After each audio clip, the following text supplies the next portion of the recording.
ನಮಸ್ತೆ ವೀಕ್ಷಕರೇ, ನ್ಯೂಸ್ 18 ಡಿಜಿಟಲ್ಗೆ ಸ್ವಾಗತ. ನಾನು ನಿಮ್ಮ ಮುನಿರಾಜು. ಚಿತ್ರದುರ್ಗ ರೇಣುಕಾಸ್ವಾಮಿ ಕೊಲೆ ಪ್ರಕರಣದಲ್ಲಿ ಮಾಪಿ ಸಾಕ್ಷಿಯಾಗಿ ಏನು ಪ್ರದೋಷ್ ಅರ್ಜಿಯನ್ನು ಸಲ್ಲಿಕೆ ಮಾಡಿದರೆ, ಈ ಒಂದು ಅರ್ಜಿಗೆ ಸಂಬಂಧಪಟ್ಟಂತೆ ಇವತ್ತು ಆದೇಶ ಕೂಡ ಕೋರ್ಟ್ನಲ್ಲಿ ಪ್ರಕಟ ಆಗುತ್ತೆ. ಈಗಾಗಲೇ ಈ ಒಂದು ಅರ್ಜಿಗೆ ಸಂಬಂಧಪಟ್ಟಂತೆ ಕೋರ್ಟ್ನಲ್ಲಿ ವಿಚಾರಣೆ ಕೂಡ ನಡೆಸಲಾಗಿತ್ತು. ಮತ್ತು ಪ್ರದೋಷ್ ಪರವಾಗಿ ಅವರ ಪರ ವಕೀಲರು ಕೂಡ ಒಂದು ವಾದವನ್ನು ಮಂಡಿಸಿದರು. ನಂತರ ಆರೋಪಿಗಳ ಪರ ವಕೀಲರು ಕೂಡ ವಾದವನ್ನು ಮಂಡಿಸಿ ಈ ಒಂದು ಅರ್ಜಿಯನ್ನು ಪರಿಗಣನೆ ಬಗ್ಗೆ ಇರುವಂಥ ಸಾಧ್ಯತೆಗಳು ಮತ್ತು ಇತರ ಒಂದು ಏನು ಬೆಳವಣಿಗೆಗಳ ಬಗ್ಗೆ ಒಂದು ವಾದವನ್ನು ಕೂಡ ಮಂಡಿಸಿರುವಂಥದ್ದು. ಈಗಾಗಲೇ ಎರಡೂ ಕಡೆ ವಾದವನ್ನು ಆಲಿಸಿದಂಥ ನ್ಯಾಯಾಲಯ ಈಗ ಈ ಒಂದು ಆದೇಶವನ್ನು ಕೂಡ ಕಾಯ್ದಿರಿಸಿತ್ತು. ಇವತ್ತು ಈ ಒಂದು ಅರ್ಜಿಗೆ ಸಂಬಂಧಪಟ್ಟಂತೆ ಕೋರ್ಟ್ ಇವತ್ತು ಆದೇಶವನ್ನು ಕೂಡ ಪ್ರಕಟ ಮಾಡುತ್ತೆ. ಮತ್ತು ಇದೇ ಸಂದರ್ಭದಲ್ಲಿ ಏನು ಪ್ರದೋಷ್ ನಡವಳಿಕೆ ಏನಿದೆ, ಈ ಒಂದು ವಿಚಾರಕ್ಕೆ ಸಂಬಂಧಪಟ್ಟಂತೆ ಕೋರ್ಟ್ ಒಂದು ವರದಿಯನ್ನು ಕೂಡ ಈಗಾಗಲೇ ಜೈಲಿನ ಅಧಿಕಾರಿಗಳ ಬಳಿ ಕೇಳಿರೋದು. ಆದ್ದರಿಂದ ಇವತ್ತು ಪರಪ್ಪನಹಗರ ಜೈಲಿನ ಅಧಿಕಾರಿಗಳು ಕೂಡ ಜೈಲಿನಲ್ಲಿ ಪ್ರದೋಷ್ ಯಾವ ರೀತಿ ಇರ್ತಾರೆ ಮತ್ತು ಏನೆಲ್ಲ ಒಂದು ನಡವಳಿಕೆ ಇದೆ ಮತ್ತು ಯಾವ ರೀತಿ ಬಿಹೇವ್ ಮಾಡ್ತಾರೆ ಅನ್ನೋದ್ರ ಬಗ್ಗೆ ಕೂಡ ಒಂದು ಸಂಪೂರ್ಣವಾದ ಒಂದು ವರದಿಯನ್ನು ಕೂಡ ಇವತ್ತು ಸೆಷನ್ ಕೋರ್ಟ್ಗೆ ಒಂದು ಸಲ್ಲಿಕೆ ಮಾಡೋದಕ್ಕೆ ಮುಂದಾಗ್ತಾ ಇದ್ದಾರೆ. ಯಾಕಂದರೆ ಕೋರ್ಟ್ ಕೂಡ ಈ ಒಂದು ಮಾಪಿ ಸಾಕ್ಷಿ ಅರ್ಜಿಯನ್ನು ಏನು ಪರಿಗಣನೆ ಮಾಡುವಂಥ ಸಂದರ್ಭದಲ್ಲಿ, ಅಂದರೆ ವಿಚಾರಣೆ ನಡೆಸುವಂಥ ಸಂದರ್ಭದಲ್ಲಿ ಸಾಕಷ್ಟು ಮಾಹಿತಿಯನ್ನು ಕೂಡ ಅಧಿಕಾರಿಗಳಿಂದ ಕೇಳಿರುವಂಥದ್ದು. ಮೊದಲಿಗೆ ತನಿಖಾಧಿಕಾರಿಗಳಿಂದ ಪ್ರದೋಷ್ ಮೇಲೆ ಇರುವಂಥ ಒಂದು ಅಪರಾಧದ ಹಿನ್ನೆಲೆ ಇರ್ಬೋದು, ಮತ್ತು ಆರೋಪಗಳೇನಿದೆ ಮತ್ತು ಯಾವ ಸೆಕ್ಷನ್ಗಳ ಅಡಿಯಲ್ಲಿ ಆತನ ಮೇಲೆ ಕೇಸ್ ದಾಖಲಾಗಿತ್ತು ಅನ್ನೋದ್ರ ಬಗ್ಗೆ ಸಂಪೂರ್ಣವಾದ ವರದಿಯನ್ನು ಸಲ್ಲಿಸಬೇಕು ಅಂತೇಳಿ ಏನು ಕಾಮಾಕ್ಷಿ ಪಾಳ್ಯದ ಈ ಒಂದು ಪ್ರಕರಣದ ತನಿಖಾಧಿಕಾರಿಗಳಿಗೆ ಒಂದು ಸೂಚನೆ ಕೂಡ ನೀಡಿತ್ತು.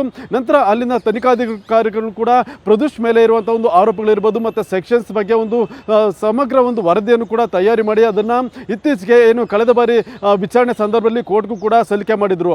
ಆ ಬಳಿಕ ಏನು ಮಾಪಿ ಸಾಕ್ಷಿ ಅರ್ಜಿಯ ಒಂದು ಆದೇಶ ಪ್ರಕಟಕ್ಕೂ ಮುನ್ನ ಈಗ ಕೋರ್ಟ್ ಮತ್ತೊಂದು ವಿಚಾರಣೆ ಕೂಡ ಈಗ ಗಮನಕ್ಕೆ ತರ್ತಾ ಇರೋದು. ಅಂದರೆ ಈ ಒಂದು ಅರ್ಜಿ ಸಲ್ಲಿಸುವಂಥ ಸಂದರ್ಭದಲ್ಲಿ ಪ್ರದೋಷ್ ಜೈಲಿನಲ್ಲಿ ಯಾವ ರೀತಿ ಒಂದು ವರ್ತನೆ ಇದೆ ಮತ್ತು ಏನೆಲ್ಲ ಆತನ ನಡವಳಿಕೆ ಹೇಗಿದೆ ಅನ್ನೋದ್ರ ಬಗ್ಗೆ ಒಂದು ವರದಿಯನ್ನು ಸಲ್ಲಿಕೆ ಮಾಡಬೇಕು ಅಂತೇಳಿ ಕಳೆದ ಬಾರಿ ವಿಚಾರಣೆ ಸಂದರ್ಭದಲ್ಲಿ ಕೂಡ ಒಂದು ಸೂಚನೆ ನೀಡಿತ್ತು. ಆ ಒಂದು ಸಲುವಾಗಿ ಇವತ್ತು ಪರಪ್ಪನಹಗರ ಜೈಲಿನ ಅಧಿಕಾರಿಗಳು ಕೂಡ ಇವತ್ತು ಕೋರ್ಟ್ಗೆ ಒಂದು ವರದಿಯನ್ನು ಸಲ್ಲಿಕೆ ಮಾಡ್ತಾರೆ. ಈ ಒಂದು ವರದಿಯನ್ನು ಪರಿಶೀಲನೆ ನಡೆಸಿದ ಬಳಿಕ ಕೋರ್ಟ್ ಪ್ರದೋಷ್ನನ್ನ ಮಾಪಿ ಸಾಕ್ಷಿಯಾಗಿ ಪರಿಗಣನೆ ಮಾಡುವ ಬಗ್ಗೆ ಒಂದು ಆದೇಶವನ್ನು ಕೂಡ ಪ್ರಕಟ ಮಾಡುತ್ತೆ. ಯಾಕಂದರೆ ಈ ಒಂದು ಪ್ರಕರಣದಲ್ಲಿ ಇದು ಒಂದು ರೀತಿಯಲ್ಲಿ ಮಹತ್ವದ ಒಂದು ತಿರುವು ಅಂತಲೇ ಹೇಳಬೇಕಾಗುತ್ತೆ. ಯಾಕಂದರೆ ಈ ಒಂದು ಕೊಲೆ ಪ್ರಕರಣದಲ್ಲಿ ದರ್ಶನ್, ಪವಿತ್ರ ಗೌಡ ಸೇರಿದಂತೆ 17 ಮಂದಿ ಆರೋಪಿಗಳನ್ನು ಕೂಡ ಈಗಾಗಲೇ ಗುರುತಿಸಿ ಅವರ ವಿರುದ್ಧ ಚಾರ್ಜ್ ಶೀಟ್ ಕೂಡ ಸಲ್ಲಿಕೆ ಮಾಡಲಾಗಿತ್ತು. ಈಗ 14ನೇ ಆರೋಪಿ ಆಗಿರುವಂತಹ ಪ್ರದೋಷ್ ತಾನು ಮಾಪಿ ಸಾಕ್ಷಿ ಹಾಕ್ತೀನಿ ಅಂತೇಳಿ ಒಂದು ಅಪ್ರೂವರ್ ಆಗೋದಕ್ಕೆ ಒಂದು ಅರ್ಜಿಯನ್ನು ಕೂಡ ಸಲ್ಲಿಕೆ ಮಾಡಿರೋದ್ರಿಂದ ಇದು ಬಹಳ ಏನು ರೋಚಕ ತಿರುವನ್ನು ಕೂಡ ಈ ಒಂದು ಪ್ರಕರಣಕ್ಕೆ ಸಿಕ್ಕಿರುವಂಥದ್ದು. ಆದ್ದರಿಂದ ಈಗ ಪ್ರದೋಷ್ ಮಾಪಿ ಸಾಕ್ಷಿಯಾಗಿ ಇವತ್ತು ಏನು ಆದೇಶ ಹೊರಬಂದ ಬಳಿಕ ಆತನ ಒಂದು ಹೇಳಿಕೆ ದಾಖಲು ಮಾಡುವಂಥ ಪ್ರಕ್ರಿಯೆ ಕೂಡ ಆಗುತ್ತೆ. ಅಂದರೆ ಕೋರ್ಟ್ ಒಂದು ಆದೇಶ ಮಾಡಿದ ಬಳಿಕ ಆತನನ್ನು ಕಾನೂನಾತ್ಮಕವಾಗಿ ಒಂದು ಹೇಳಿಕೆಯನ್ನು ದಾಖಲು ಮಾಡುವಂಥದ್ದು ಮತ್ತು ಆತನ ಒಂದು ವಿಚಾರಣೆ ಕೂಡ ಕೋರ್ಟ್ನಲ್ಲಿ ನಡೆಯುತ್ತೆ. ಆ ಬಳಿಕ ಆತ ಹೇಳುವಂಥ ಮಾಹಿತಿ ಎಷ್ಟು ಸತ್ಯ ಎಷ್ಟು ಸುಳ್ಳು ಅನ್ನೋದ್ರ ಬಗ್ಗೆ ಕೂಡ ಏನು ಪರಿಶೀಲನೆ ಆಗುತ್ತೆ. ಬಳಿಕ ಏನು ಈತ ಕೊಟ್ಟಿರುವಂಥ ಸ್ಟೇಟ್ಮೆಂಟ್ಗಳನ್ನು ಕೂಡ ಕೋರ್ಟ್ ದಾಖಲು ಮಾಡಿಕೊಳ್ಳುವಂಥದ್ದು.